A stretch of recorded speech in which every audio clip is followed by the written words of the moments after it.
আসসালামু আলাইকুম। আজকের রিয়াকশন ভিডিওতে আমরা দেখব এক ভাই ডক্টর জাকির নায়েককে প্রশ্ন করেছেন পৃথিবীতে এত ধর্ম কেন। ডক্টর জাকির নায়েক কিভাবে যুক্তি দিয়ে তার উত্তর দিলেন, আসুন দেখিনি। আসসালামু আলাইকুম স্যার। ওয়ালাইকুম আসসালাম। আমার নাম হলো S K. Randarne, deputy engineer, government of Maharashtra, water supply department. আমি একজন অমুসলিম, নন মুসলিম। আমার প্রশ্নটা হলো যে আমাদের এই পৃথিবীতে কেন এত ধর্ম সৃষ্টি হয়েছে? আমাদের চারপাশে এত বেশি ধর্ম কেন? এখানে একটা সেন্টেন্স লেখা আছে পিস টিভি লোগোর নিচে, যে পিস টিভি মানবতার সমাধান। এখানে আমার মতামত হলো এই যে শান্তির জন্য জ্ঞান আর বিজ্ঞতার প্রয়োজন। ধন্যবাদ ভাই, একটা প্রশ্ন করলেন যে পৃথিবীতে এত ধর্ম কেন, এটা প্রথম প্রশ্ন। আর তারপর একটা মন্তব্য করলেন যে শান্তি মানবতার সমাধান, এটা পিস টিভির স্লোগান। শান্তির জন্য প্রয়োজন জ্ঞান আর বিজ্ঞতা। আমি আপনার সঙ্গে একমত। আপনার প্রশ্নের প্রথম অংশটা নিয়ে যদি বলি যে পৃথিবীতে কেন এত বেশি ধর্ম, আমাদের বুঝতে হবে যে সর্বশক্তিমান ঈশ্বর, আমাদের স্রষ্টা আল্লাহ সুবহানাহু ওয়া তাআলা পাঠিয়েছেন মাত্র একটা ধর্ম। আল্লাহ পবিত্র কোরআনে বলেছেন, সূরা আলে ইমরান অধ্যায় নম্বর 3 আয়াত নম্বর 19, ইন্নাদ-দীনা ইনদাল্লাহিল ইসলাম। একমাত্র ধর্ম, একমাত্র জীবন দর্শন যেটা আল্লাহ তাআলার গ্রহণযোগ্য, সেটা আল্লাহ তাআলার কাছে আত্মসমর্পণ করা। আল্লাহ তাআলা মাত্র একটা ধর্মই পাঠিয়েছেন। আর যত নবী রাসূল পৃথিবীতে এসেছেন, যেমন ধরেন আদম, ইব্রাহিম, মুসা, ঈসা, মুহাম্মদ, ওনারা সবাই শান্তিতে থাকুন। তারা মানুষকে একটা শিক্ষাই দিয়েছেন, আল্লাহর কাছে আত্মসমর্পণ করা।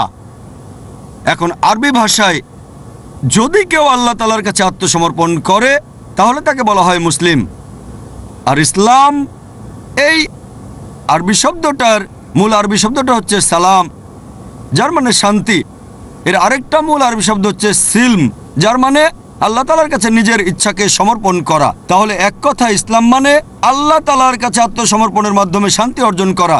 তাহলে আমাদের স্রষ্টা আল্লাহ তাআলা পাঠিয়েছেন মাত্র একটাই ধর্ম। তবে সময় বদলানোর সাথে সাথে ধর্মগ্রন্থগুলোও বদলে গেছে, বিকৃত হয়ে গেছে, নতুন জিনিস ঢুকেছে। আর এই ধর্মগ্রন্থ বদলানোর ব্যাপারে আল্লাহ পবিত্র কোরআনে বলেছেন, সূরা বাকারা অধ্যায় নম্বর 2 আয়াত নম্বর 79, ফাওয়াইলুল লিল্লাযিনা ইয়াকতুবুনাল কিতাবা বিআইদিহিম সুম্মা ইয়াকুলুনা হাযা মিন ইনদিল্লাহ লিয়াশতারু বিহি সামনান কালিলা ফাওয়াইলুল লাহুম মিম্মা কাতাবাত আইদিহিম ওয়াইলুল লাহুম মিম্মা ইয়াকসিবুন। দুর্ভোগ তাদের যারা নিজ হাতে কিতাব রচনা করে আর বলে এটা আল্লাহর নিকট হতে। তারা এটা বলে তুচ্ছ মূল্য প্রাপ্তির জন্য। তাদের রচনার জন্য শাস্তি তাদের, যা উপার্জন করে সেজন্য শাস্তি তাদের। আল্লাহ তাআলা পাঠিয়েছেন অনেক আসমানি কিতাব, অনেক ইনস্ট্রাকশন ম্যানুয়াল। সময় বদলানোর সাথে সাথে এই ইনস্ট্রাকশন ম্যানুয়াল, আল্লাহর এই আসমানি কিতাব বদলে গেছে। যখন কোনো কিতাব বিকৃত হয়ে গেছে, আল্লাহ নতুন রাসূল পাঠিয়েছেন আর নতুন কিতাব। এইভাবে অনেক দিন চলেছে। তারপর আল্লাহ পাঠালেন সর্বশেষ ও চূড়ান্ত নবী মুহাম্মদ সাল্লাল্লাহু আলাইহি সাল্লামকে, আর সর্বশেষ ও চূড়ান্ত আসমানি কিতাব কোরআন নাজিল করলেন। এর আগে যেসব নবী রাসূল এসেছিলেন, আমাদের প্রিয় নবী মুহাম্মদ সাল্লাল্লাহু আলাইহি সাল্লাম বলেছেন যে আল্লাহ তাআলা এই পৃথিবীতে 1,24,000 নবী রাসূল পাঠিয়েছেন। পবিত্র কোরআনে মাত্র 25 জনের নাম বলা হয়েছে, অন্যদের নাম আমরা জানি না। হতে পারে একজন প্রশ্ন করেছিল, আপনি কি মনে করেন, একজন হিন্দু আমাকে এই প্রশ্নটা করেছিল, আপনি কি রামকে আল্লাহর রাসূল বলে মানেন, অথবা শ্রীকৃষ্ণকে কি আল্লাহর রাসূল বলে আপনি মানেন?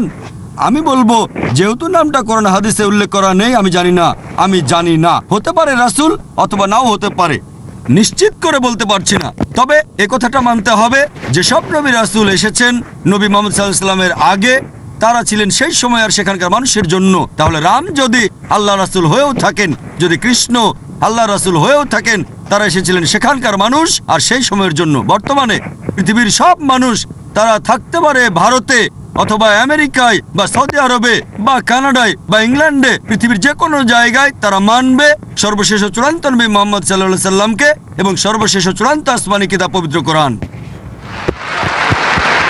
আল্লাহ আমাদের কথা দিয়েছেন সূরা হিজর অধ্যায় নম্বর 15 আয়াত নম্বর 9 যে আমি কোরআন অবতীর্ণ করেছি, সেটা আমি সংরক্ষণ করব। তাহলে আল্লাহ তাআলা পাঠিয়েছেন মাত্র একটা ধর্ম।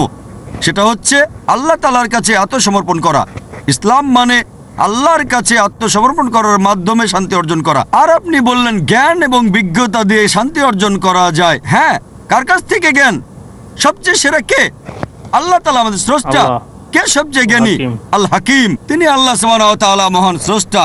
তাহলে শান্তি অর্জনের সেরা উপায় হচ্ছে সেই জ্ঞান এবং নির্দেশনা মেনে চলা যেটা আমাদের স্রষ্টা আল্লাহ সুবহানাহু ওয়া তাআলা সুবহানাল্লাহ। পাঠিয়েছেন। আশা করি উত্তরটা পেয়েছেন। ধন্যবাদ।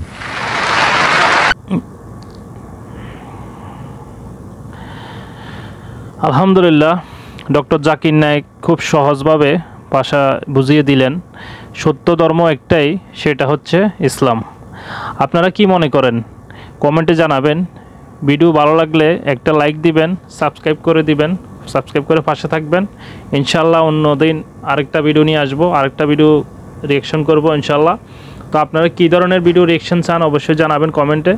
তো সে পর্যন্ত ভালো থাকুন, সুস্থ থাকুন। আল্লাহ হাফেজ, আসসালামু আলাইকুম।